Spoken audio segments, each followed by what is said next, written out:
getting 13 minutes past 8. Good morning to you. Bernard Manning and Kenneth Williams are with us this morning. Bernard, known, of course, I mean, I think a lot of people think of you as being the very saucy comedian. You come out with some pretty... Oh, very blue, really. Very blue jokes, I'm a pioneer. Are you a pioneer in the world of comedy? I tell it like it is, you see. If you drop a hammer on your foot at work, you don't say, oh dear, dear. You say something else that we don't say on this programme. Exactly. Exactly. Kenneth Williams, when you started the Carry On films, they were thought to be very risque. They were indeed. There were lots of notices saying, how can you take the children to see this dreadful thing about a hospital where people have the temperature taken rectally? I mean, we didn't say actually where it was taken. No, always use a nice word to describe it. But, and then in time, 10 years elapsed, gradually it was all accepted.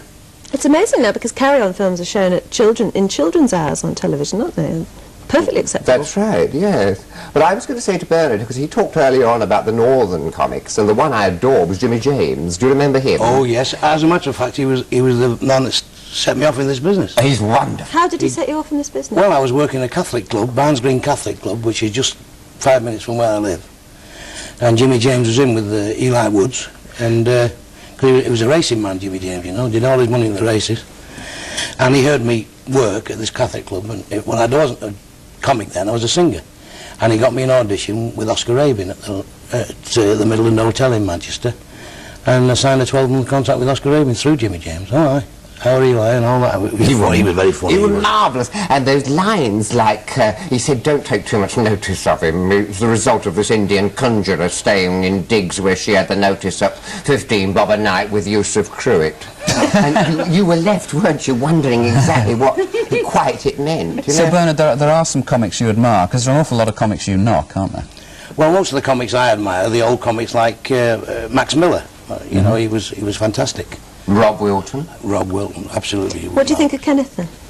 Kenneth, that rambling Jim Rumpo, I used to have, this is years ago, of course, when he did that radio show, Round the Horn. I used to have my Sunday's dinner, and I'm telling you, without a word of that, in tears, honestly, that rambling Jim Rumpo and, you know,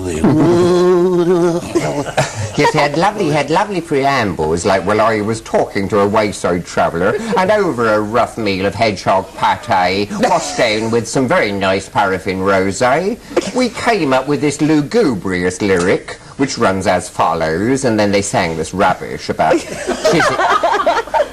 Chiswick Flow. Chiswick Flow, that's right.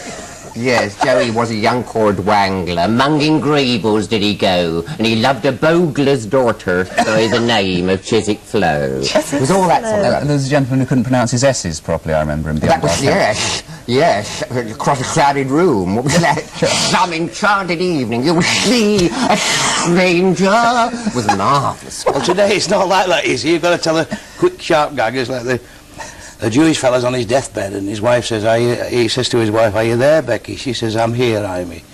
He says, when I came home from the war in 1918, wounded Becky, you were by my side. I went in the concentration camp in 1933, he says, Becky, you were by my side. I opened that little shop just after the war, I went bankrupt, didn't have 2 shillings to call my own, he says, you were by my side.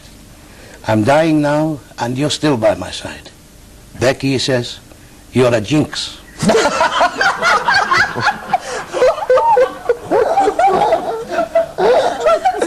That's what it's all about. It's all about making people laugh. Yeah. And it's Irish gags. I mean, there's some funny Irish gags. He did quick, and Irish fella bought a metal detector, and he was down 60 foot before he found out he had steel toe caps on his shoes. Bernard, we'll have to stop you in full flow for a moment, because at 8:17 it's time to hear what's in the postbag with Jenny Barnett. Good morning, Jenny. Good morning. Follow that. Yeah.